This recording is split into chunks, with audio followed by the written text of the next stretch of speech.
Bismillahirrahmanirrahim. Alhamdulillahirabbil alamin wa bihi nasta'in wassalatu wassalamu ala asyrafil anbiya'i wal mursalin sayyidina Muhammadin wa ala alihi wa sahbihi ajma'in. Allahumma rabbi shrah li sadri wa yassir li amri wa hlul 'uqdatam min lisani yafqahu qawli. Allahumma rabbana zidna ilma warzuqna fahma wa faqihna fid din wa 'allimna at-ta'wil wahdina siratal mustaqim. ربنا لا تزغ قلوبنا بعد إذ هديتنا وهب لنا من لدنك رحمة إنك أنت الوهاب آمين يا رب العالمين. Baik, Alhamdulillah wa syukrulillah, segala puji bagi Allah. Syukur kita rafa'kan kepada Allah Subhanahu Wa Taala di atas segala inayah, bantuan Allah dan taufik, iaitu dorongan pimpinan daripada Allah Subhanahu Wa Taala. Kita jumpa pada malam ini di alam maya ini. Allah yang menggerakkan hati kita, yang mempermudahkan urusan kita, yang mempertemukan kita. Tidak ada satu pun pertemuan ataupun perpisahan di dunia ini melainkan semuanya ada hikmah. Mudah-mudahan pertemuan ini ada kebaikan, iaitu pada semua peserta-peserta tadabbur di bawah Ain lagi. Baik, jadi sebelum kita teruskan ni nak tanya dulu, semua clear tak suara? Ini boleh, kalau tak dapat buka suara, boleh respon dekat chat pun boleh. Clear ke suara? Ya, clear. Clear, okey, baik, Alhamdulillah. Baik, jadi kita dah pun melalui beberapa siri tadabbur sebelum ni bersama Ain. Berapa dah itu? Empat Betul ke saya cakap empat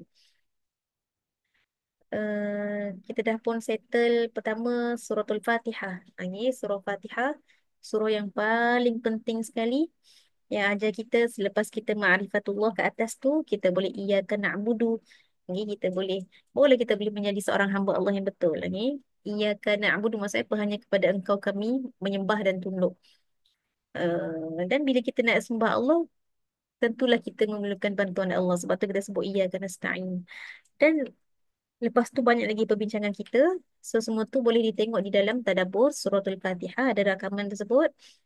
Kemudian kita tadabbur, selepas tu tadabbur ayatul kursi. Tadabbur yang sangat-sangat penting. Okay, kalau siapa tak dengar lagi tadabbur tersebut, boleh tengok balik di rakaman yang kita dah bagi link tersebut, tadabbur ayatul kursi. Yang mana saya ambil cara gaya penyampaian daripada Syekh rahimahullah, Syekh Salah Al-Khalidi rahimahullah, yang memotong ayatul kursi kepada 10 bahagian. Ini 10 bahagian dan semua tu sangat-sangat amazing. Ini kalau siapa yang dengar sebelum ni, kalau masih ingat lagi, dalam 10 bahagian tersebut ada 5 ayat yang menafikan segala kekurangan tentang Allah Azza wa Jalla, dan 5 ayat menyatakan. Memang lima-lima komplit ayat yang menafikan, yang ada la. Okey, akan ada 5 dan 5 ayat menyatakan tentang Allah Subhanahu Wa Taala. So totally semua 10 potongan ayat tersebut semua tentang Allah Azza wa Jalla. So sebab itu ayatul kursi sangat powerful, sangat ditakuti, okey, di makhluk yang bernama jin dan syaitan lagi. Kemudian selepas tu kita tadabbur muawwidhatain, iaitu surah Al-Falaq dan surah An-Nas. Yang ni pun sangat-sangat penting. Okey, kalau siapa tak dengar lagi, kena dengar tadabbur suratul Falaq dan surah An-Nas. Sebab kita ni bila kita baca Al-Quran dan kita pun usaha untuk mempelajari Al-Quran 114 surah. Okay, kita kena ingat di hujung yang Allah ingatkan kita, di hujung sekali page kita baca nanti kita akan jumpa dua yang Allah Subhanahu Wa Taala remind kepada kita, kita kena minta berlindung daripada benda ni. Suratul Falaq tentang pemusuh yang berbentuk luaran yang kita boleh nampak. Okay? Apa yang dia buat pada kita juga akan timbul pada badan kita ataupun boleh kelihatan pada badan kita dan sebagainya. Okey. Dan kita boleh treat, kita boleh rawat benda tersebut. Okey. Dengan rawatan yang jumpa doktor ke, ruqyah ke dan sebagainya. Tapi kita ingat satu lagi iaitu suratul Nas, Allah bagi tahu tentang musuh yang tak kelihatan, musuh dalaman, musuh yang kita sendiri tak boleh nak kontrol. Okey, sebab dada kita ni ibarat apa? Ibarat makanan yang terhidang. Sudur kita, sodron kita ni, dada ni ibarat apa? Ibarat makanan yang terhidang yang boleh dihurung lalat ni. Ha, kan. So macam mana kita nak cari, nak letak tudung saji kita apa? Untuk dada kita ni, apa tudung sajinya? Okay, kita kena sentiasa mencari ilmu, okay? Dan kena sentiasa isti'adah, mohon perlindungan dengan Allah Azza wa Jalla. Iaitu siapa musuh dalam surah An-Nas? Siapa ingat lagi? Apakah musuh dalam surah An-Nas? Yang bernama pemusuh kita dalam surah An-Nas. Siapa ingat? Kalau adalah dalam ni yang join. Iaitu Asyaitan. Okay? Asyaitan. Ataupun nama lain dia Al-Khannas. Syaitan yang mana sifatnya suka menyorok. Okay? Memang dia akan tersorok. Okay? Baik. Kemudian selepas itu kita tadabbur suratul Ikhlas. Okay? Suratul Ikhlas. Qul huwallahu ahad. 4 ayat. Pendek-pendek pula tu. Kita tapi 4 ayat tu tersebut telah cukup untuk menceritakan tentang Allah. Tak perlu nak cari ayat-ayat panjang dalam suratul Hasyrin, nak cari dalam surah-surah lain. Tak perlu. Cukup dengan 4 ayat dalam suratul Ikhlas. Okey, yang macam mana Nabi buat sedemikianlah yang kita kena lakukan. Iaitu bila orang tanya pada Nabi, Sif lana rabbaka, cuba sifatkan kepada kami macam mana Tuhan kamu. Nabi, Allah turunkan ayat. Qul huwallahu ahad. Ayat cerita tentang Allah. Okay, kalau orang tanya. So, untuk kita nak jaga al-ikhlas ini, nak jaga tauhid, kita panggil lagi Allah. Qul huwallahu ahad, Allahus samad, kepergantungan dengan Allah Azza wa Jalla. Lam yalid wa lam yulad, tidak ada permulaan, tidak ada perakhiran. Lagi. Walam yakul lahu kufuwan ahad, tidak ada sama sekutu ataupun yang setara, walaupun sedikit tidak akan ada yang sama dengan Allah Azza wa Jalla. Okay. Macam mana penyayang pun dia tak mungkin sama macam Allah Azza wa Jalla. Macam mana pengasih pun dia tak mungkin sama dengan kasih Allah Azza wa Jalla. Lagi. So, suratul Ikhlas adalah suratul Tauhid yang mana akan diusahakan oleh syaitan untuk menggoyahkannya. Okay, sebab tu datang selepas tu surah Al-Falaq dan surah An-Nas untuk kita minta berlindung dengan Allah. Okay. Baik, so hari ini, okay, insya-Allah pada malam ini kita akan tadabbur untuk siri yang pertama dalam masa lebih kurang 45 minit ini tentang surah Al-Mulk yang menjadi amalan kita. Okay, mungkin sebahagian daripada kita kat sini, okay, mudah-mudahanlah selepas ni semua sekali daripada kita mengamalkan suratul Mulk pada malam hari sebagaimana yang Nabi SAW lakukan. Ini iaitu baginda tidak akan tidur melainkan setelah membaca 2 surah, iaitu surah apa? Yang pertama surah Al-Mulk. Siapa tahu satu lagi surah apa? Dia juga 30 ayat, surah satu lagi. Nabi pairingkan surah Al-Mulk dengan satu surah lagi. Dua-dua surah ini 30 ayat. Siapa tahu? Satu surah lagi. Al-Mulk dan jawapannya adalah, tak tengok kat chat pula. Ini tak ada jawapan. Jawapannya adalah surah As-Sajdah. Ya, surah As-Sajdah. So, kenapa Nabi baca surah As-Sajdah sebelum tidur juga? Oh, yang kita ingatkan hari Jumaat je. Okay, hari Jumaat memang betul. Sunnah Nabi SAW. Okay, baca surah As-Sajdah dan surah Al-Insan. Okay, kalau siapa pernah join dengan Ain dulu-dulu, kita dah pernah terdapat surah Al-Insan juga. Okay, baik. So, dua-dua 30 ayat. Okay, dan Nabi sentiasa membaca, mengamalkan suratul Mulk. Mesti ada reason dia. Okay, kalau sesuatu tu dirutinkan oleh Nabi, mesti ada reason dia. Macam mana sebelum ni kita dah sebut, Nabi juga merutinkan membaca ketika dalam solat sunat. Surah apa pada rakaat pertama? Siapa tahu? Cuba respon supaya tak ada yang ketiduran di sini. Dan kita ni sinatun dan kita naum. Kita ni jadi ngantuk dan naum tidur. Allah je lah tak khuduhu sinatun wala naum. Ini. Apa tadi soalan saya tanya? Boleh pula lupa. Okey. Baik. Jadi, uh, kenapa Nabi, apa yang Nabi rutinkan ketika uh, solat sunat? Pada rakaat pertama baca apa? Siapa tahu? Surah apa yang Nabi sentiasa baca ketika dalam solat sunat? Sekali je, tak, bukan 7 kali, bukan 5 kali. Iaitu surah, ada siapa-siapa nak jawab? Al-Kafirun, betul. Ain jawab. Okey. Dan yang kedua, dalam rakaat kedua, surah Al-Ikhlas. Okey, so sebelum ni masa tadabbur surah Al-Ikhlas, kita sebut sikit. Al-Kafirun ni Nabi sebut sebagai bara'atun minasyirki, satu surah pembebasan daripada syirik. Sebab banyak kat situ kita menafikan, kita tunduk, kita buat perangai, kita buat ritual, kita meniru perangai, kita meniru pakaian, kita meniru semua bentuk yang dilakukan oleh orang kafir. Okey, yang berbentuk ibadah lah. Okay? So kita menafikan. So dia adalah satu surah pembebasan daripada syirik. Nabi peringkan surah Al-Kafirun sentiasa Nabi peringkan dengan suratul Ikhlas. Sebab apa? Sebab bila kita dah bersih daripada syirik, kita kena isi dengan tauhid. Kita tak boleh biar kosong macam tu je. Ya, kita tak syirik dah. Tapi tak juga bergantung dengan Allah. Tu tak boleh kan? Dah tak syirik. Okay? Tapi tak bergantung dengan Allah tak boleh. Okay? So dia kena, bila tak ada je, kita tak buat benda yang macam orang agama lain buat. Tak boleh dah kosong macam tu tak. Kita kena bergantung dengan Allah Azza wa Jalla. Dia sentiasa lengkapkan diri kita dengan tauhid. Baik, so hari ini insya-Allah kita tengok pada suratul Mulk. Okay, setakat yang sempat lah insya-Allah. Sebab kita ada satu siri lagi untuk surah Al-Mulk. Jadi kita tak nak terlalu rushing sangat lagi. Baik,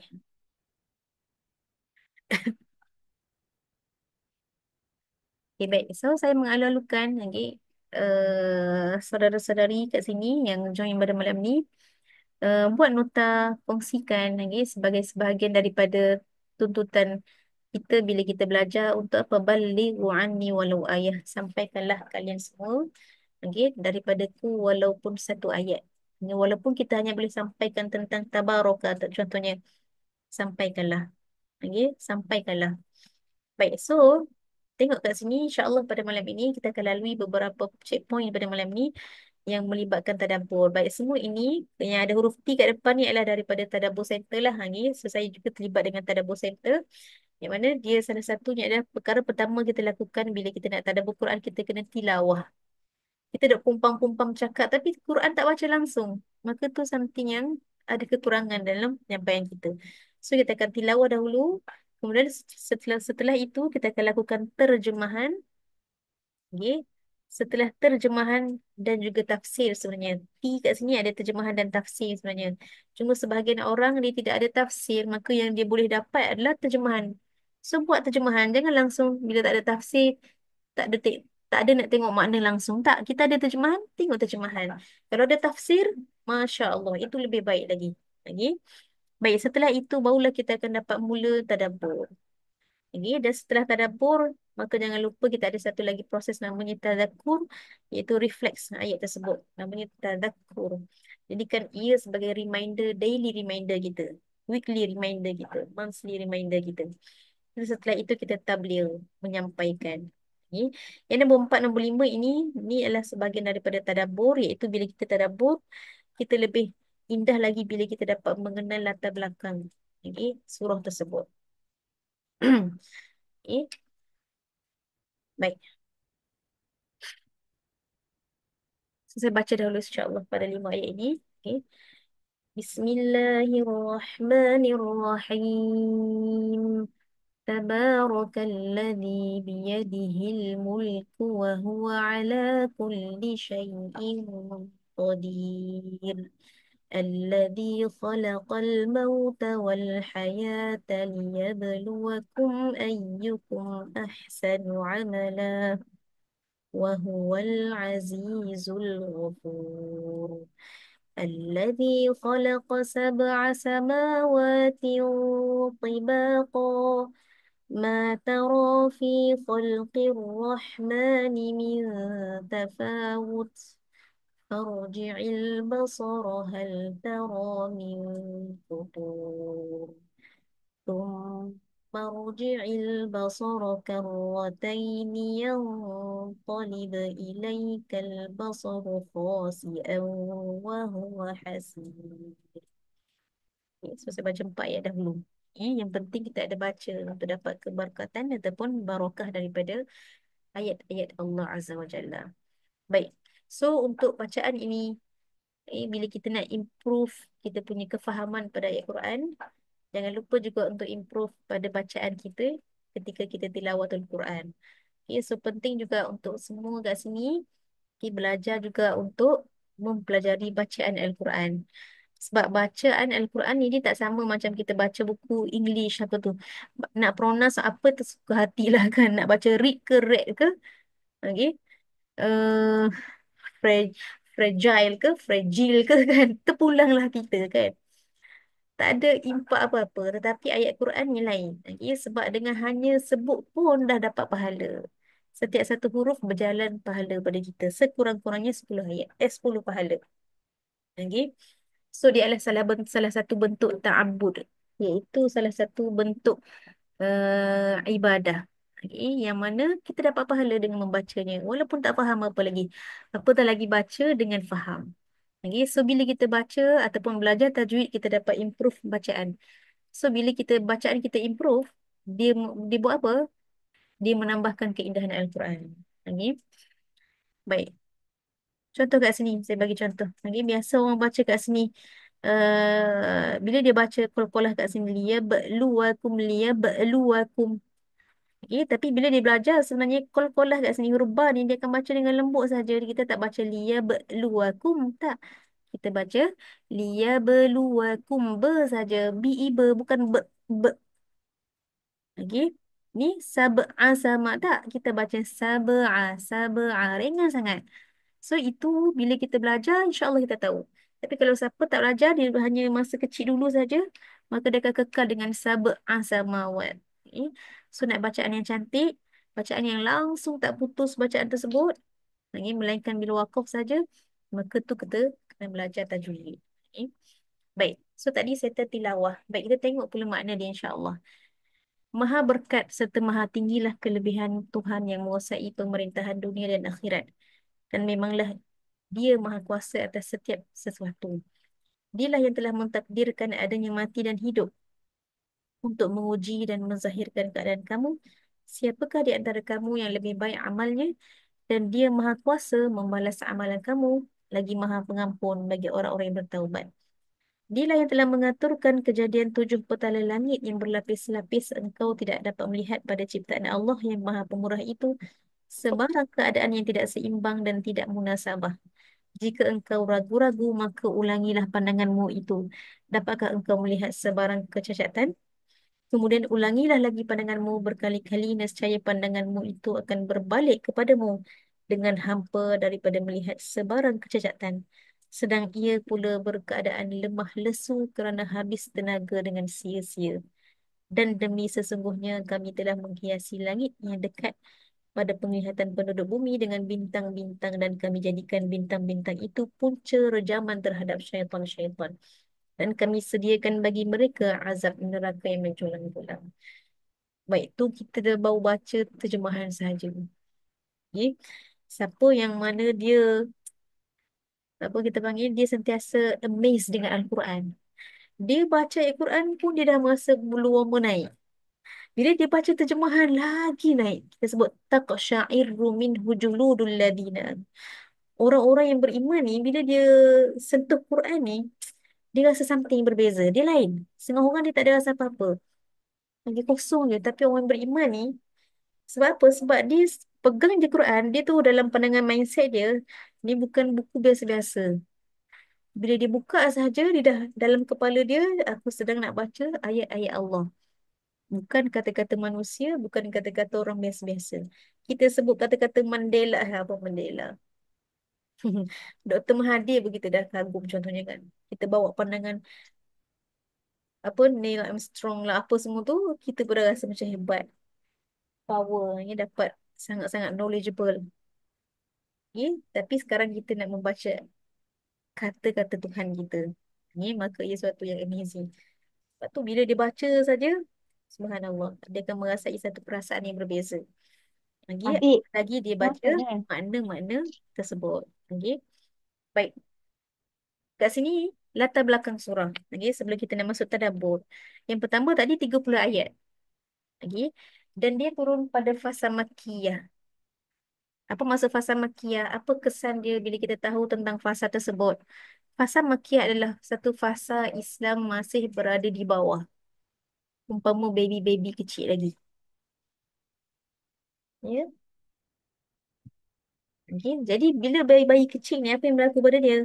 Okey, jalan sikit jatuh, jalan sikit jatuh. Okey, kadang-kadang menangis tak kena, kadang-kadang terantuk kat situ, terantuk kat sini. Orang terlanggar jatuh terus. So demikianlah fasa Islam di awalnya, iaitu apa? Dalam keadaan yang masih lemah lagi. Okey. Fasa dakwah secara terang-terangan. Iaitu bila kita dah mula mengatakan sesuatu secara terang-terangan, maka akan ada tentangan. Itu benda yang pasti akan berlaku kat mana pun kita pergi. Cuba kalau orang tu dia nampak seorang pakcik isap rokok dekat restoran. Okay, selagi dia tak cakap apa-apa, selagi tu pakcik tu okey saja dengan dia. Tengok, senyum-senyum. Tapi once dia pergi dekat pakcik tersebut, okay, uncle minta maaf uncle, anak saya ada anak kecil, saya minta uncle jangan merokok kat sini. Masa tu dia dah mulakan melihat penentangan. Apa antara contoh bentuk penentangan? Dengan mimik muka je pun tu salah satu bentuk penentangan. Okay, orang masam muka kita jeling, kita tengok dengan mata macam ni. Okay, itu pun kita dah rasa something dalam hati ni. Tapi Nabi punya dakwah bukan sekadar pandangan mata, pandangan muka tak. Kata-kata, cercaan, hinaan, lagi najis-najis, duri-duri yang diletakkan di depan rumah yang tak boleh nak kita bayangkan kalau rumah kita tiba-tiba buka pagi-pagi penuh dengan sampah kat depan pintu. Apa perasaan kita? Okay. So Nabi, surah ini turun ketika fasa tersebut. Okay, fasa yang mana Islam, umat Islam dipenuhi dengan penentangan dan telah mula ada perancangan untuk membunuh Rasulullah sallallahu alaihi wasallam. Sebab itu di hujung surah Al-Mulk nanti jumpa qul ara'aytum, okey, in ahlakani Allah wa man ma'iya aw rahimana. Okey, apa pandangan korang? Dia kata apa? Allah sebutlah ya Rasulullah kepada mereka, apa pandangan kalian sekiranya Allah Subhanahu wa taala ahlakkan, iaitu apa, mematikan aku, okey, dan orang-orang yang bersama denganku, sahabat-sahabat, okey, faman yujirul kafirina min azabin alim. Kita orang mati, okey je, kami ada kepercayaan pada hari akhirat. Tapi korang macam mana? Faman yujirul kafirin, siapa yang nak menyelamatkan korang nanti? Korang nak bunuh kami, okey, tak ada masalah, buat je lah. Okey. Tapi kena get ready lah. Okey, sebab kalau kami dah tak ada, siapa nak selamatkan korang pula? Okey, kejap ya.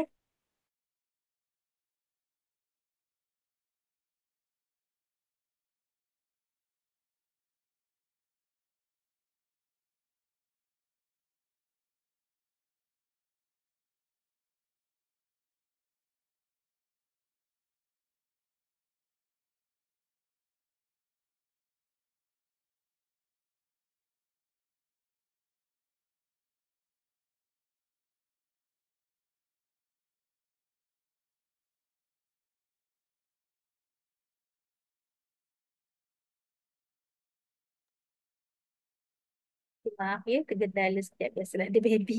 Malam ada iklan sekejap. Okey, baik. Kat mana tadi? Kat mana kita tadi? Sekejap tengok balik.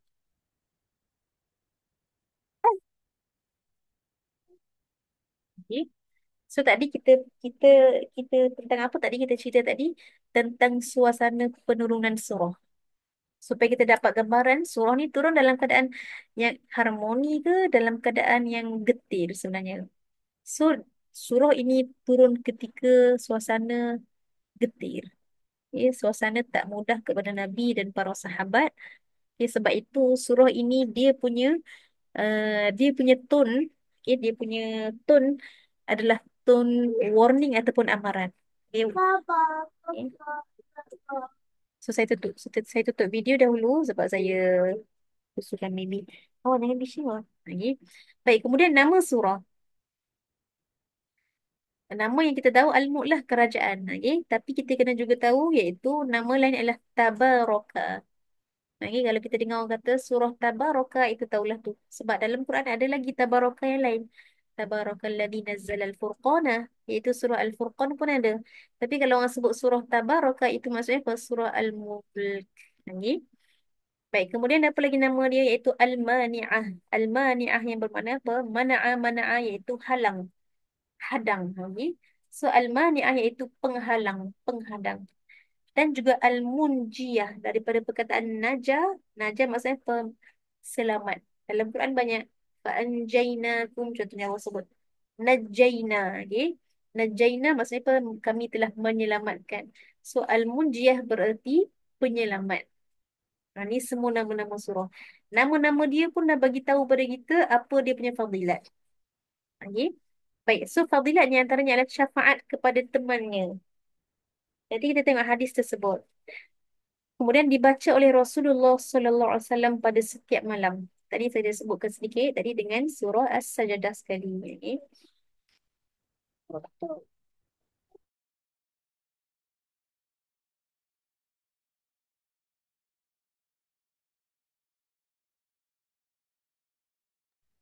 Baik, seterusnya.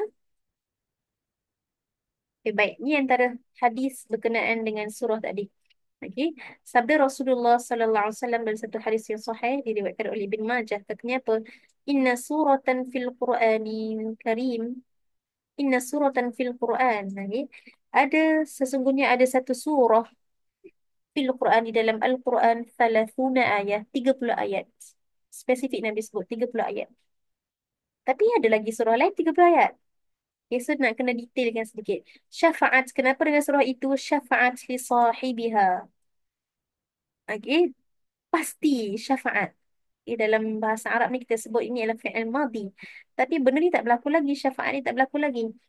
So, bila dah disebutkan dalam bentuk past tense kepada benda tak berlaku lagi iaitu hari akhirat ni, maka ia bererti pasti. Okay. Pasti akan memberi syafaat kebaikan lagi kepada apa? Sahibiha, kepada temannya. Sahib ni, saya nak kena jelaskan apa makna sahib. Sahib bererti apa? Teman, pemilik. Kalau bahasa Arab, kita sebut sahibul bait, maksudnya apa? Pemilik rumah, tuan rumah. Tapi sahib juga sahabat. Nak kata apa? Kalau semata-mata baca saja, dah dapat syafaat surah Al-Mulk. Okay? Dalam syarah hadis tersebut, dia akan sebut sebagai daripada azab kubur. Okay? Baik, kalau sekadar baca, Nabi akan sebut syafaat li qari'iha. Qari. Pernah dengar ikra? Ikra itu maksudnya baca lah. Okay? So, kalau sekadar baca saja, Nabi akan sebut syafaat li qari'iha. Okay? Pasti memberi syafaat kepada pembacanya. Tetapi Nabi tak sebut macam tu. Nabi sebut li sahibiha. Okay? Kepada sahabatnya. Okay? Kita tak akan kata orang ni sahabat kalau dia hanya bercakap-cakap kita benda-benda biasa. Tapi kalau once dia dah mula memahami, sentiasa tanya khabar, lagi dia ada sedih, dia cerita dengan kita, dia mengadu, dia minta tolong dan sebagainya. Lagi, so itu maknanya sahabat. So hubungan kita dengan surah Al-Mulk, kalau betul nak dihadang daripada azab kubur ataupun dapat syafaat nanti, kita bukan hanya menjadi pembaca saja tak. Okay? Kalau tak ramai lah, garanti dah kan. Tapi Nabi sebut li sahib kepada temannya. So bila nak jadi teman dengan surah Al-Mulk, maksudnya apa? Kita nak kena memahami surah Al-Mulk sampai kita rasa sayang kepada dia. Sampai kita rasa apa? Terikat kita dengan dia. Sampai dia sebut apa? Hatta ghufiralah. Sehingga dia diampunkan. Iaitu surah apa? Nabi sebut Tabarakalladzi biyadihil mulk. Okay? Kemudian di hadis bawah ni pula tentang apa? Iaitu Jabir menceritakan bahawa Nabi SAW kana la yanamu hatta yaqra. Nabi tidak akan tidur sehingga baginda membaca Alif Lam Mim Tanzilul Kitab itu suratul Sajadah dan juga Tabarakalladzi biyadihil mulk. Hadis sahih daripada riwayat Ahmad. Okay. Baik, so itu antara dua hadis berkaitan. Okay. Baik, kemudian nak tengok kat sini semua okey lagi ke? Boleh respon? Okey lagi ke semua? Okey, okey. Alhamdulillah. Semua boleh faham tadi? Jelas. Ada Faham, apa faham. nak tanya ke? Tentang latar belakang surah ke apa tadi? Okay. Tentang sebab turun pula dia tidak ada hadis khas tentang sebab turun surah tersebut. Tak ada lagi. Baik, munasabah pula. Baik, saya nak perkenalkan perkataan munasabah. Munasabah bererti hubung kait. Hubung kait di antara surah ini dengan surah sebelum dia dan surah selepasnya. Baik, penting sangat yang tahu ni sebab surah Tahrim. Baik, di surah Al-Mulk. Dia adalah surah pertama di dalam juzuk yang ke-29. Surah pertama dalam juzuk 29. Sebelum surah Al-Mulk adanya surah Tahrim. Surah Tahrim ni, ya Allah, kalau tadabbur surah ni pentinglah untuk kita perempuan-perempuan ni. Yang suka, kadang-kadang suka buat susah pada suami contohnya kan. Sampai suami tersebut, okay, nanti kita cerita kalau kita tadabbur ni insyaAllah. Okay. Baik, cuma saya nak cerita hujung surah Tahrim ni tentang apa. Kita kena buka ayat dia. Okay. Baik, hujung surah Tahrim. Kalau siapa ada Quran, boleh buka hujung surah At-Tahrim. Sebab kita nak tengok apa kaitan di antara surat. Ulama-ulama ni hebat. Sangat amazing Allah bagi. Kita kata apa? Allah taufikkan pada mereka. Allah dorong hati mereka nak kaji ayat-ayat Allah ni. Sampaikan surah ni duk terletak kat mana. Sebelumnya apa. Selepasnya apa pun ada kaitan. Kita kata apa? Ada hikmah. Ada kebijaksanaan di sebalik susunan surah tersebut. Bagi para ulama yang menganggap bahawa susunan surah ini adalah tauqifiyah. Kita panggil tauqifiyah maksud apa? Adalah wahyu daripada Allah Azza wa Jalla. Jibril ajar kepada Nabi Muhammad sallallahu alaihi wasallam dan Nabi ajarkan kepada sahabat letak surah ni selepas surah ni selepas. So susunan surah tersebut di hujung hayat Nabi SAW ada hikmahnya. Okay, ada hikmahnya. Kenapa surah Tahrim selepas tu baru surah Al-Mulk? Okay. Baik, di hujung surah Tahrim ni. Ni surah Tahrim ni surah nak kita nak kena belajar sebab apa? Sebab dia tentang perempuan ni hujung ni. Baik, hujung ni surah Tahrim di hujungnya di Allah Subhanahu Wa Taala ceritakan kepada kita, bagi kepada kita contoh figura-figura. Okey. Yang pertama figura apa? Jadi kita nak highlight sikit. Mana ni? Yang pertama adalah figura kepada orang-orang kafir. Mathalan lilladzina kafaru. Kepada orang kafir. Nah, korang ambil contoh ni. Siapa contoh kami? Ni. Yang sama macam korang. Imra'atun Nuh dan juga Imra'atul Lut. Isteri Nabi Nuh dan isteri Nabi Lut. Allah sebut, kanata tahta abdaini min ibadina. Dua-dua wanita tersebut, tahta ni apa? Di bawah. Jadi, jagaan siapa? Dua orang hamba daripada hamba-hamba kami yang solihai ni. Dua-dua tu soleh. Allah sebut abdun ni, jarang Allah nak sebut abdun, melainkan bila orang tersebut dekat dengan Allah. Sebab tu Allah sebut, Subhanalladzi sakhkhara lana, Subhanalladzi asra bi'abdihi. Maha suci Tuhan yang memperjalankan hambanya. Allah tak sebut Muhammad, Allah sebut hamba. Dan kata apa? Bila Allah dah iktiraf orang tersebut sebagai abdun, maksudnya apa? Dia dah buat kerja yang terbaik sebagai seorang hamba. So kita ni, okay, kalau kita betul-betul buat kerja sebagai doktor, baru kita dipanggil doktor. Betul tak? Tapi kalau kejap doktor, kejap tak jadi doktor. Kejap jadi peniaga, kejap jadi businesswoman, kejap jadi ni. Orang tak panggil doktor kita. So Allah menamakan ni suami-suami kepada dua orang tadi, iaitu sebagai abdain min ibadillah. Dua orang hamba daripada hamba-hamba kami yang soleh. Sebab apa? Sebab kedua dia adalah seorang Nabi. Nabi Nuh dan juga Nabi Lut. Tapi, walaupun mereka memiliki, kita kata apa, mereka duduk di bawah jagaan, tanggungan. Okay? Dua orang Nabi yang mulia di sisi Allah Azza wa Jalla. Mereka fakhanatahuma. Tapi kedua-duanya mengkhianati suami mereka. Okay? Tapi dan last kali aku sebut kepada mereka apa? Qila dukhulanna. Kedua-dua korang masuklah ke neraka bersama dengan orang-orang yang akan masuk ke neraka nanti. Okay, so kena take note. Nombor satu ni apa? Contoh untuk orang-orang kafir atau untuk kita juga take note nanti. Iaitu apa? Suami baik, isteri buruk. Okay? Suami baik, isteri tak baik. Kemudian pergi ke bawah pula.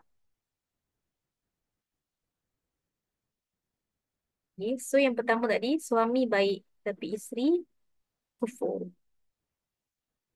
Yang bawah ni pula, Allah bagi contoh kepada orang-orang beriman. Allah sebut wa daraballahu mathalan lilladzina amanu, kepada orang-orang beriman pula. Okay, imra'atan Fir'aun, isteri kepada Fir'aun. Tadi isteri kepada Nabi Nuh dan Nabi Lut, dua sekaligus. Okay, baik, sekarang kita ambil contoh ni, iaitu siapa? Isteri pada Fir'aun. Fir'aun tadi sebaik-baik manusia Nabi Nuh dan Nabi Lut. Dan sekarang ini seburuk-buruk manusia iaitu Fir'aun. Tetapi istrinya menjadi sebaik-baik wanita. Siapa isteri Fir'aun ni, siapa tahu? Isteri Fir'aun namanya apa? Ha, Aisyah ke? Asia. Masyitah ke? Sumayyah ke? Apa nama isteri Fir'aun? Siapa tahu, tulis dekat chat. Asia kan? Betul, Asia. Lagi Asia. Subhanallah. Masya Allah. Baik, idh qalat. Apabila Allah merakamkan. Bila dia kata apa? Rabbi bnili. Dia duk bisik pada Allah ketika dia direjam ni. Tuhanku, binakanlah kepadaku di sisimu ya Allah sebuah rumah kecil di dalam syurga. Selamatkanlah aku daripada Fir'aun, suamiku sendiri ni. Wa amalihi, dan kerja buruk dia. Wa najini minal qawmi zalimin, dan selamatkanlah aku daripada kaum yang zalim. Okay. So, tadi dua suami yang saleh, isteri kufur. Sekarang suami yang kufur, isteri yang salehah. Okay, take note tadi. Okay, baik. Dan last sekali kat bawah ni. Okay, dan last sekali Allah bagi contoh. Tadi dah tiga orang dah. Baik, sekarang yang last yang keempat. Wa Maryam binata Imran. Serta contoh bagi kalian juga kepada orang beriman. Tadi Asia. Sekarang seorang lagi ambil contoh. Dua contoh Allah bagi. Dua kepada orang kafir dan dua kepada orang beriman. Untuk orang beriman, take note isteri Firaun tadi, Asia. Kenapa Allah tak sebut Asia? Siapa tahu? Kenapa Allah tak sebut dan Allah memberi perumpamaan kepada orang-orang beriman Asia. Kenapa Allah nak sebut Imra'atu Fir'aun? Siapa boleh bagi idea? Isteri Fir'aun. Kenapa tak sebut nama dia, kan lebih lebih menghargainya. Betul tak kalau kita sebut nama? Maryam, elok je Allah sebut Maryam. Kenapa tak sebut Asia? Lagi? Maryam, ibu kepada Nabi Isa. Kenapa tak sebut Ummu Isa je? Ibu Isa. Ha, apa? Sebab apa? Sebab figura Firaun tu penting nak kena sebut. Lagi, figura Firaun tu penting nak kena sebut. Lagi, siapa-siapa yang mana suami dia panggil macam Firaun, okey, ataupun lebih, takkan ada yang teruk seteruk Firaun.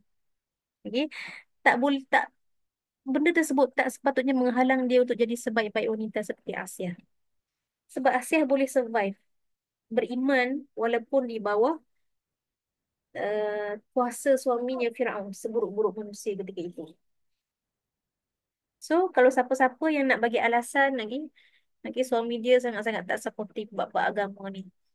Kalau solat lagi lah, so dia pun tak boleh nak keluar daripada perkara tersebut. So, jangan buat macam tu. Allah dah bagi bagi contoh pada kita. Okay, tengok ni. Okay, seburuk-buruk manusia, tapi wanitanya, isterinya jadi sebaik-baik manusia. Okay. So, kemudian, wa Maryam ibnata Imran.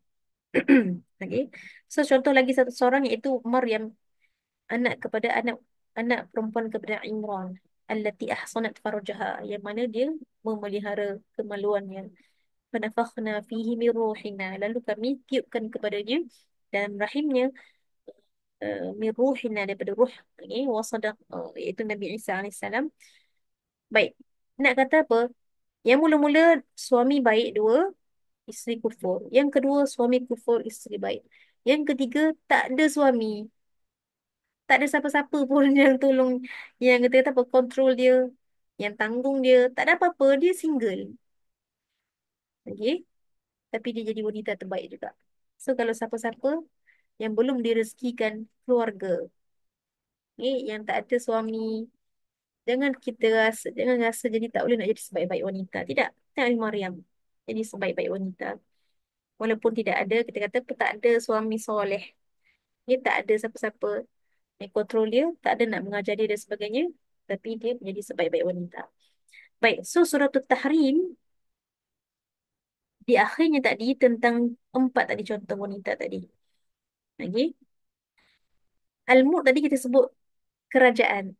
Perkataan lain mulk, malik, iaitu pemilik.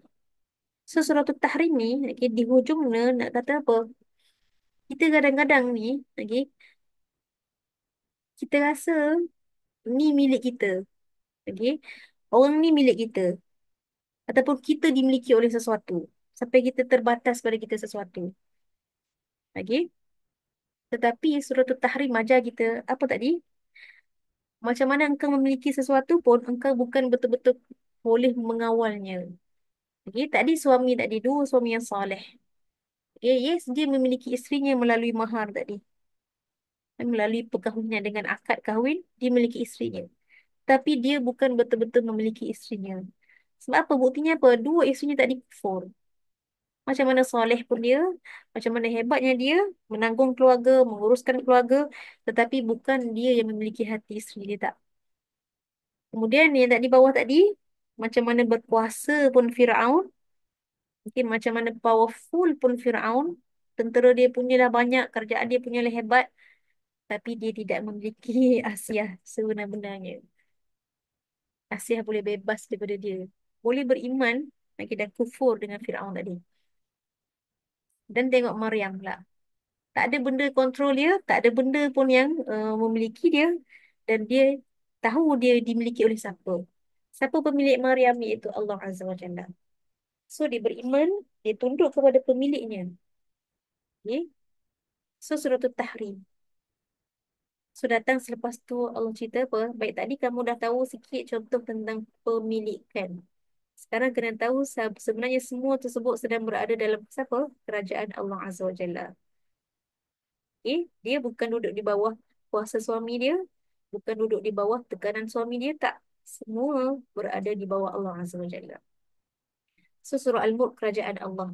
Penguasa yang bukan sahaja berkuasa tetapi juga pemilik segalanya. Nanti kita cerita lagi. Baik, kemudian datang selepas tu, selepas surah Al-Mulk. Apa kaitan pula surah Al-Mulk dengan surah selepas ni, iaitu surah Al-Qalam. Okay. Surah Al-Qalam. Tadi kita cerita tentang manusia. Sekarang kita cerita tentang sekeliling kita pula.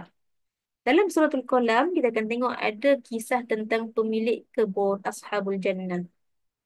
Okay, jannah-jannah bukan maksud syurga je, tak. Kebun. Kebun yang cantik lah. Yang kebun yang sangat-sangat amazing lah. Jannah. Yang boleh menggilakan pemiliknya. So, dia merasa dia own kebun tersebut. Garden tersebut. Okay. So, bila dia nak pergi masuk kat kebun dia, dia prosesnya. Sebab apa? Sebab kita tak nak bagi orang yang bukan pemilik ataupun orang tak ada kaitan. Orang miskin-miskin sekejap lagi dia nak datang masuk dalam kebun kita. Slow-slow dia masuk. Okay. Kagum dia dengan kebun dia sampai lupa kepada Tuhan. Last kali Tuhan balas balik. Okay. Habis terbakar dia punya kebun. Yes, dia pemilik. Okay. Tapi dia bukan yang berautoriti. Okay. Dia memiliki kebun tersebut. Okay. Pemilikan yang kecil saja pun, jangan merasa apa dengan pemilikan tersebut. Okay. Kenapa sampai menghalang orang lain? Okay. Orang miskin nak dapatkan rezeki sikit. Okay. So, dia merasa dia memiliki kebun tersebut, amazed dengan diri sendiri, okay, tetapi dia lupa pemilik sebenar nikmat tersebut, iaitu Allah Azza wa Jalla. Lalu Allah balas kepada dia. Itu munasabah surah kita panggil ni. So, tidak ada sesuatu yang kita boleh memiliki sepenuhnya. Tak ada. Dan tidak ada sesuatu yang kita boleh kawal keseluruhannya. Dari sekecil hal iaitu hati manusia sehingga ke sebesar-besar hal, halal haram sesuatu. Sebab dalam surah At-Tahrim, Nabi mengharamkan madu yang asalnya halal. Sebab apa? Sebab untuk menjaga hati isterinya. Okay? So, semua tu adalah di bawah kuasa Allah Azza wa Jalla. Kita tak berkuasa ke atasnya. Okay? Semua dalam kerajaan Allah dan dialah yang berkuasa ke atas semuanya. Baik, so itu tadi tentang munasabah surah. Baik, kita ada lagi sikit masa. Kita cerita tentang bahagian pertama, insyaAllah. Baik, so rangka keseluruhan surah saya bagikan kepada 4. InsyaAllah sesi yang kedua nanti kita akan bicara tentang bahagian kedua, ketiga dengan keempat. Okay, so hari ini kita cerita tentang background belakang tentang surah Al-Mulk dan juga bahagian pertama saja, insyaAllah. Baik, so bahagian pertama bermula pada ayat 1 sehingga ayat ke-5, insyaAllah. Okay.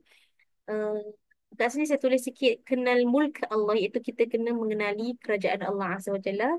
Siapakah Allah, macam mana Allah mengenalkan dirinya daripada ayat 1 hingga 5 ni. Dan yang kedua, kenapa nak kena tengok langit? Okay. Baik, so ini adalah bahagian pertama. Kita nak kena teliti, iaitu daripada ayat 1 hingga 5. Ada hikmah dia sebaliknya. So tadi kita dah tahu dah makna dia tabarakalladzi biyadihil mulk, maha berkat Allah. Baik, pertama, tengok benda penting kat sini pada bahagian pertama adalah perkataan tabarakalladzi biyadihil mulk. Tabaraka. Pernah tak dengar kita orang kata tabaraka Muhammad, tabaraka apa-apa? Tak ada. Perkataan tabaraka ni memang semata-mata hanya untuk Allah Azza wa Jalla. Kita dah baca dalam doa kunut tabarak rabbana wa ta'ala. Tabarak rabbana wa ta'ala. Tabarak apa maksud tabarak Maha berkat engkau Rabbana Tuhan kami. Wa ta'alait, dan maha tingginya engkau ya Tuhan. Okay? So bila perkataan tabaraka daripada perkataan berkat juga tu barakah berkat. Okay? Dia memang hanya untuk Allah Azza wa Jalla. Dalam Quran tak ada perkataan tabaraka bersama dengan perkataan ataupun nama-nama makhluk lain, tak ada. Tabarakasmu rabbika dzul jalali wal ikram. Nama Allah juga. Tabarakalladzi nazzala al-furqan. Tabarakalladzi nazzal. Semua tu adalah maha berkat Tuhan yang menurunkan al-furqan. Maha berkat Tuhan yang di tangannya kerajaan. So, perkataan tabaraka hanya khas untuk Allah. Apa makna tabaraka kat sini? Ini terjemahan kata-kata maha berkat.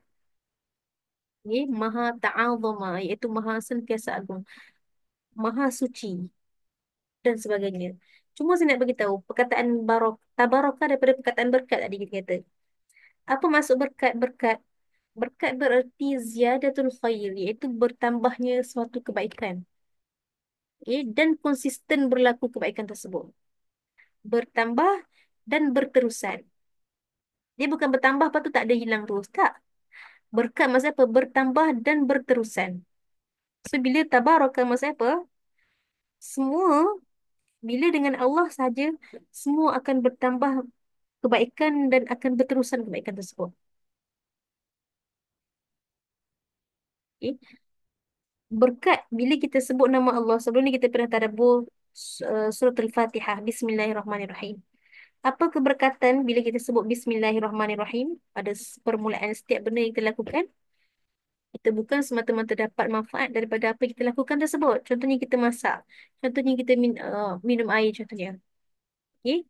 Kita dapat manfaat. Kita dapat hilangkan haus daripada hilangkan dahaga dengan air tadi.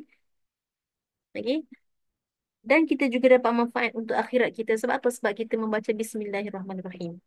So, satu manfaat yang asalnya itu hanya untuk hilangkan haus.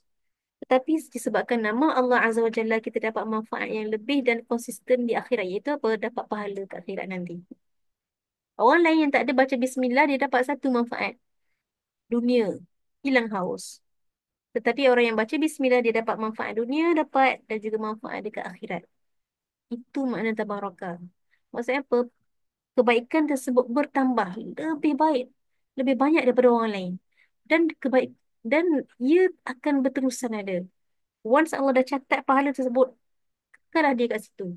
Selagi mana kita tak melakukan perkara-perkara yang membatalkan amalan tersebut. Mula-mula dah bagi sedekah elok dah. Tapi tiba-tiba lepas 10 tahun, up status pula kan. Contohnya. Ataupun mengungkit pula tiba-tiba. Hilang balik amal tersebut. Okay. Saya bagi contoh lain. Okay. Macam ni saya bagi contoh pada anak-anak saya. Okay. Kalau saya ada 100 contohnya. Okay. Macam ni kita nak dapat keberkatan dengan 100 tadi. Baik, ada orang dengan 100 yang si A ni dengan 100 tadi dia buat beli handbag. Satu handbag. Harganya RM98, 99 ringgit 99 sen. Dapat paki 1 sen. Buang je. Baik. Berapa orang dapat manfaat kat situ? Dengan beli satu beg tadi, berapa orang dapat manfaat? Seorang. Seorang. Baik. Itu yang si A tadi. Si B pula dengan RM100 tadi. Okay. Lalu-lalu kat tepi bank. Ada pakcik. Pakcik dah makan dah. Belum lagi. Okay, pakcik nak ambil RM8 ni. Pergi beli nasi lemak. Seorang dah dapat manfaat. Masuk kereta. Transfer kejap dekat mak dia RM20. Mesej mak ni dah dapat RM20 ini mak. Alhamdulillah. Transfer akak transfer RM20 ini mak. Mak dapat manfaat. Mak beli barang. Oh, mak dengan ayah sedih dapat manfaat. Okay. Lama sikit. Duduk traffic light tengok Gaza, ya Allah sedihnya. Kita transfer lah RM10 untuk Gaza. Kat Gaza tak tahulah berapa orang dapat manfaat. Dapat manfaat. Ni balik rumah, beli makanan untuk anak-anak. Anak-anak ada 4 orang. 4 orang dapat manfaat. Tambah suami lagi. 5 orang dapat manfaat. Jadi, insyaAllah. Tengoklah kat situ. Okay, benda yang hanya nilai yang sama 100. Tetapi yang seorang tadi, hanya seorang dapat manfaat. Itu kita je lah yang membeli tadi. Tapi yang orang yang B tadi pula, berapa orang dapat manfaat tak terkirakan. Dan bila dia buat lillahi ta'ala, manfaat tersebut tabaruk. Apa kita panggil apa? Tabarakallah. Allah memberkati benda tersebut. Berterusan pahalanya akan ada dekat akhirat. Okay, dekat dunia dapat manfaat, dekat akhirat pun dapat manfaat. Okay. So itulah Allah sebut apa? Tabarak. Maha berkat Allah. So semua benda yang kita buat bila berhadafkan ataupun berobjektifkan Allah Azza wa Jalla, benda tu berkat. Berkat-berkat ni bukan tak dapat manfaat dunia, dapat manfaat dunia, tapi manfaat akhirat tu lebih penting, jauh lebih penting untuk kita. Okay. So hanya pada Allah sahaja tabarak. Maksudnya apa? Nak buat something, jangan fikir manusia tersebut. Tak. Nak bagi duit pada pakcik tadi, oh, jangan fikirkan pakcik itu tak. Fikirkan Allah suka aku memberi kepada siapa-siapa saja. Tak kira orang miskin, orang yang kita memerlukan dan sebagainya. Allah suka aku buat lillahi ta'ala. Semua benda kita buat lillahi ta'ala itu mubarak, insyaAllah. Diberkati.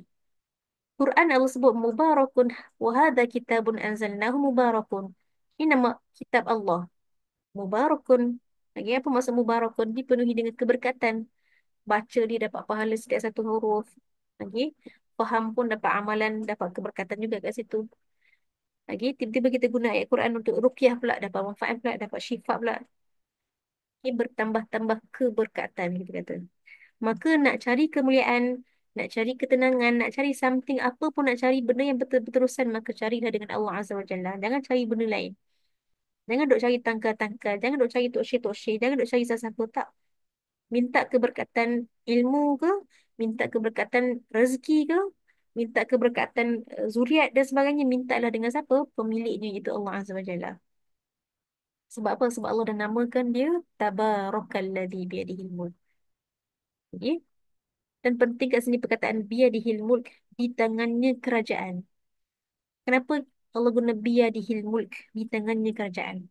Baik, pertama kita sebutlah ayat mutasyabihat, kita sebut ayat yang mana berlaku perselisihan pada cara mentafsirkan biyadihi, di tangannya kat situ. Okay, so kita confirm lah, kita akan kata takkan sama makhluk. Okay, bila Allah sebut tangan bukan berarti sama macam makhluk. Sebab apa? Sebab Allah lam yakul lahu kufuwan ahad. Tak ada yang sama dengannya. Laisa kamitslihi syai'. Langsung takkan ada yang sama dengan Allah Azza wa Jalla. So kat sini kata apa? Di kekuasaannya. Kenapa dengan tangan? Sebab manusia faham bila tangan ini, okay, yang ni lah guna untuk tumbuk, yang ni lah guna untuk kebaikan. Betul tak? Yang ni guna untuk buka, yang ni guna untuk tutup. Yang ni guna untuk suap, yang ni guna untuk keluarkan. Maksudnya apa? Kekuasaan Allah Azza wa Jalla melebihi segala-galanya. Okay? Iaitu apa? Allah bukan sahaja boleh menghidupkan, Allah juga boleh mematikan. Allah bukan sahaja boleh memberikan kuasa, Allah juga boleh menarik kuasa. Kita boleh lahirkan anak, tapi kita tak boleh nak matikan dia. Okay? Ada banyak benda yang mana kita boleh buat, tapi ada benda kita tak boleh nak buat. Kita boleh buat rumah, tapi kalau kita nak renovate rumah, kita kena minta izin dengan majlis perbandaran, nak ini, nak ni, nak ni. Okay? Kita boleh buat zuriat, tapi kita tak boleh nak fikir, kita tak boleh nak tentukan zuriat kita nak jadi macam ni, jadi macam ni, jadi macam ni. Itu bukan kita. Okay? So, tangan nak menunjukkan apa? Nak menunjukkan segala-gala benda, okay, baik ke, buruk ke, semua di tangan Allah Azza wa Jalla. Okay? Dia bebas melakukan, sampaikan mati dan hidup pun dia boleh buat. Kalau dia dah hidupkan benda ni, dia boleh matikan. Okay? Kita terbatas. Kita boleh buat something, okay, tapi ada benda yang dalam something tersebut tak boleh nak capai apa yang kita nak sebenarnya. Ni kita boleh kita kata apa? Create, contohnya kereta contohnya. Kita boleh bina kereta dan sebagainya. Okay? Tetapi kita tidak ada kuasa mutlak. Kita nak buat kereta tu sebiji macam yang kita mahu. Tak boleh. Kita ada batasan-batasan kita. Okay? Baik, kemudian perkataan qadirun. Okay? Maha berkuasa. Wa huwa ala kulli syai'in qadir. Maha berkuasa. Okay? Kat sini kita sebut kudrah ataupun kuasa ni mutlak milik Allah Azza wa Jalla. Qadir maha berkuasa. Memang mutlak milik Allah Azza wa Jalla. Okay? Kalau kita ni, macam mana kita berkuasa, contohnya kita sebagai seorang ibu, memang kita ada power, super power ke atas anak-anak kita. Okay? Tetapi kita tidak mutlak. Macam mana kita cakap pada anak-anak, ibu nak anak kita jadi, ibu nak kakak, kak Ngoh, abang jadi macam ni. Belum tentu mereka akan jadi sebiji macam kita nak. Belum tentu mereka boleh jadi macam kita nak. Suami kata dia nak isteri dia kekal sentiasa cantik, ramping, kan? Apa sebagainya. Tapi dia ada kuasa untuk cakap macam tu. Ya, sebab apa? Sebab dia yang nafkahkan dan sebagainya. Tapi dia tidak boleh nak, bukan dia yang pegang mutlak isterinya. Badan isterinya sendiri, isteri dia pun tak memiliki sepenuhnya pun. Kita yang ada pada tubuh badan kita ni, lagi kita rasa kita qadir, tapi kita tidak. Jantung tiba-tiba nak berhenti bila kita berkuasa untuk menghidupkannya. Tak ada dah. So Allah qadir maksudnya berkuasa yang tidak ada tara, tidak ada tandingan. Kontrol segala-galanya. Okay? Kita habiskan sikit yang ni. Kemudian khalaqal mauta wal haya. Ayat kedua, alladzi khalaqal mauta wal haya. Dialah yang menciptakan kematian dan kehidupan. Pertama kali kita nak sebut menciptakan apa? Kematian dan kehidupan. Maksudnya apa? Mati dan hidup tu makhluk. Mati dan hidup adalah makhluk. Di akhirat kelak, okay, ketika kita semua sedang menikmati syurga nanti, okay, ni satu hadis yang sahih. Okay, lalu datang satu seruan, okay, menyeru kepada semua penduduk syurga. Okay, adakah kalian semua mendapati janji Allah dah terlaksana tak pada kalian? Semua jawab, na'am ya Allah. Terlaksana, semua kami dapat. Apa yang Allah janjikan semua kami dapat. Okay. Tetapi lalu didatangkan satu kibas lagi, iaitu satu seperti apa binatang ni, gaya lebih kurang kambing dan sebagainya. Okay, lalu disembelih, disaksikan oleh semua penduduk syurga ketika itu. Okay. Lalu apa benda yang dimatikan tadi, apa yang disembelih tadi, iaitu kematian yang dirupakan. Apa kita sebut kat sini? Baik, hadisnya macam ni. Okay.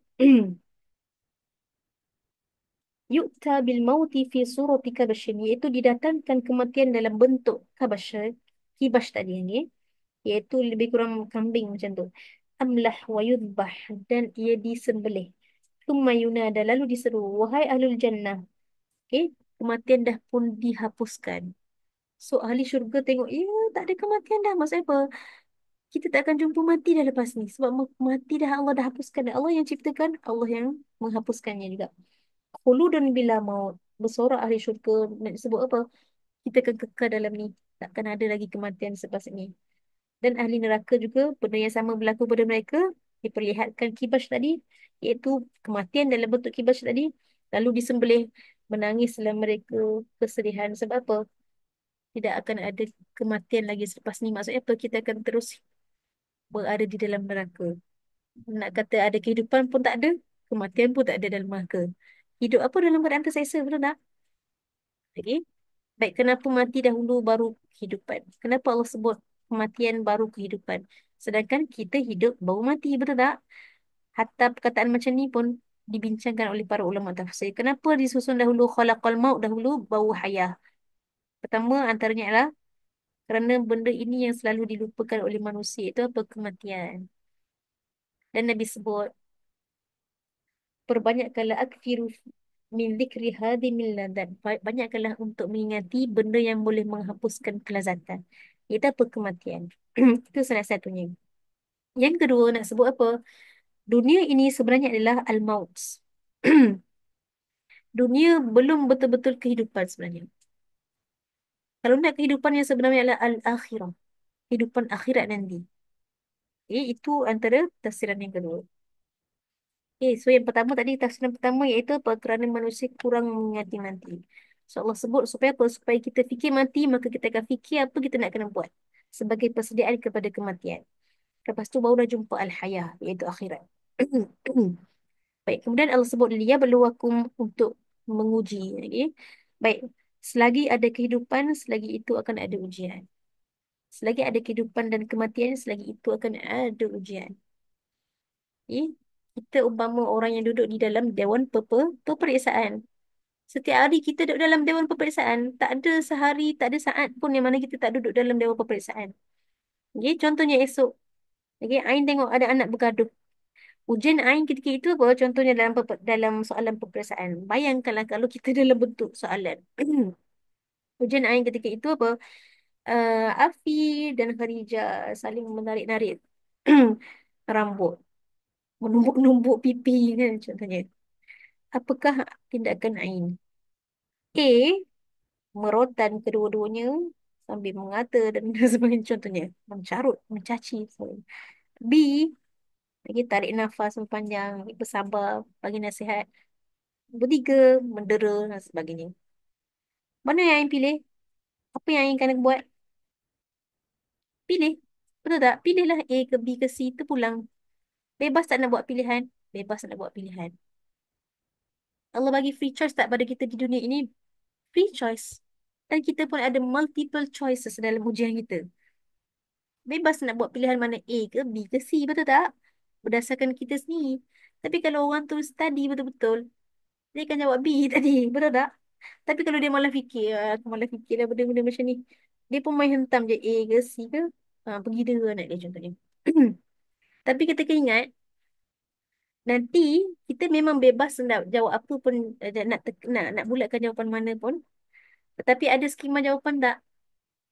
Kita reka ke skema jawapan ke memang skema jawapan tu bukan kita pegang. Kita tak pegang skema jawapan tersebut. Dan bukan kita yang meletakkan jawapan tersebut. Tak. Skema jawapan telah pun diletakkan oleh orang yang buat soalan tu. Kita bebas nak jawab apa, tapi ada skema jawapannya. Maksud apa? Di akhirnya nanti kita akan tengok. Kita jawab tadi betul ke salah mengikut skema penggubah soalan tadi. Maksudnya apa? Free choices, nak buat apa? Free wills, terpulang. Tetapi tidak ada free consequences. So, sentiasa fikir, bayangkan kehidupan kita adalah ujian. Sekejap lagi ujian apa? Oh, suami. Macam ni, macam ni, macam ni. Apa tindakan kita? A, B, C. Ingat skema kita. Allah dah ajar dah berita. Kan? Kalau siapa yang fokus betul-betul, dia dengar betul-betul yang Nabi ajar, yang Quran ajar, dia akan dapat jawab dengan baik insya-Allah. Akan sama jawapan dia dengan skema jawapan penggubah soalan tadi. Okey? Dan semua itu adalah kenapa Allah menguji kita. Baik, bila ada ujiannya, bila kita dah masuk dewan peperiksaan saja, tak lain tak bukan nak tengok siapa yang betul-betul ahsanu amala. Selama ni orang duk claim macam-macam. Anak dia paling bagus, anak dia paling hebat sekali, anak dia paling pandai sekali. Dia boleh claim, saya paling bijak sekali dalam kelas. Budak tu paling terburuk sekali dalam kelas. Ni yang paling rajin, ni paling banyak ponteng dan sebagainya. Orang boleh claim apa semuanya. Tetapi di akhirnya apa? Markah ujian tadi yang akan menentukan yang manakah ahsanu amala, yang mana paling banyak. Tetapi kita, Allah bukan melihat paling banyak cakap tak, yang paling banyak amalan. Ataupun bukan paling banyak, paling ahsan, paling baik amalannya. Paling baik kerja buatnya. Bukan yang paling petah bicaranya. Bukan yang paling bijak bombastik ideanya. Tidak. Lagi, masuk kat situ. Kena ingat. Segala yang adalah ujian di atas kehidupan ini, dan Allah nak tengok apa? Tindakan terbaik yang kita lakukan. Bila Allah uji kita, apa kata-kata keluar daripada mulut kita, apa yang kita lakukan, Allah nak tengok. Bila Allah uji kita kena solat, buat yang terbaik tak? Buatlah yang terbaik. Dan Allah akhiri ayat tersebut dengan wahwal azizul ghafur. Iaitu apa? Ni pelik sikit. Al-Aziz Al-Ghafur. Biasa Al-Azizul Hakim. Tapi kali ini Al-Azizul Ghafur. Al-Aziz, okay, kalau kita benar dengan Imra'atul Aziz, isteri Al-Aziz. Al-Aziz ni dia lebih kepada apa? izzah, satu kemegahan, kemuliaan. Tapi bukan kemuliaan biasa-biasa tak. Okey, sebab kita ada Karim pun ada mulia juga. Al-Aziz, kemuliaan disebabkan autoriti. Disebabkan dia ada autoriti ataupun dia ada satu kuasa, dia ada uh, government lah kita kata. Dia ada kuasa menghukum, balas dan sebagainya. Dia ada autoriti. Al-Aziz. Biasa kalau yang ada autoriti ni, dia garang-garang sikit. Tengoklah. Okay. LHDN, tengoklah. Polis-polis, askar-askar, dia garang-garang sikit. Tetapi Allah Subhanahu Wa Taala kepilkan kat kita kat sini untuk kita Al-Azizul Ghafur. Tetapi Allah, yes, dia berautoriti, dia maha tinggi, maha mulia, tapi dia takkan sama dengan yang lain. Sebab apa? Sebab dia suka mengampunkan. Okay? Baik, so kita tak sempat nak tengok yang lain lagi. Jadi insya-Allah nanti kita akan tengok nanti. Cuma refleksi bahagian pertama mengikut apa yang kita sempat tadi, iaitu apa? Carilah keberkatan melalui pemiliknya, iaitu Allah Azza wa Jalla. Okey, nak cari keberkatan, carilah melalui Allah Azza wa Jalla. Bukan cari yang lain. Buat satu kerana Allah, buat satu beriringan dengan nama Allah, insya-Allah barakah. Okey. Segala yang berada dalam mulk Allah bergantung sepenuhnya kepadanya, kepada Allah Azza wa Jalla. Sebab apa? Sebab biyadihil mulk. Okay? Di tangannya segala-galanya. Okay? Allah boleh tarik suatu nikmat, Allah boleh bagi suatu nikmat. Allah boleh pegang dia, Allah boleh lepaskan dia. Allah boleh bagi dia sayang pada kita, Allah boleh bagi dia benci pada kita dan sebagainya. So bergantunglah kepada Allah. Sebenar-benar yang pemilik, pengatur, berautoriti dan mengawal. Sentiasa aware bahawa kita berada dalam dewan peperiksaan. Kita diuji dengan jawapan-jawapan yang pelbagai. Okey, di akhirnya apa kita akan tengok kita menepati tak skema jawapan ni. Pengubah soalannya di akhirat nanti. Okey. Nombor 4 ni insya-Allah nanti kita akan sambung pada bahagian yang kedua nanti insya-Allah. Kenapa langit? Kenapa nak tengok langit insya-Allah. Okey. Baik. Jadi insya-Allah kita akan sampai sini dahulu. Ada apa-apa nak tanya, nak tambah ke, nak bagi refleksi masing-masing ke? Siapa nak kongsikan silakan.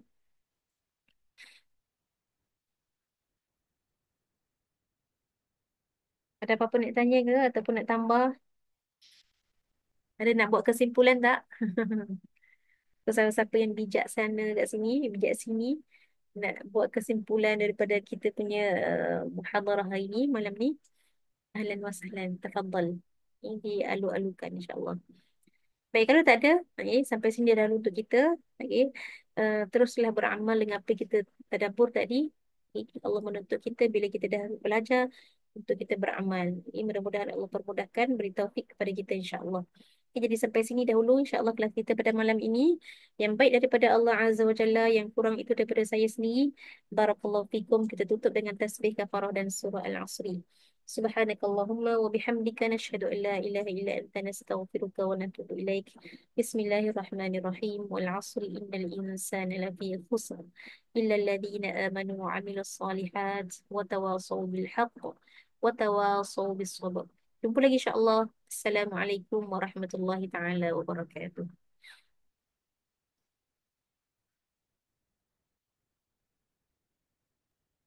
Terima kasih Ustazah. Sama-sama, jumpa lagi.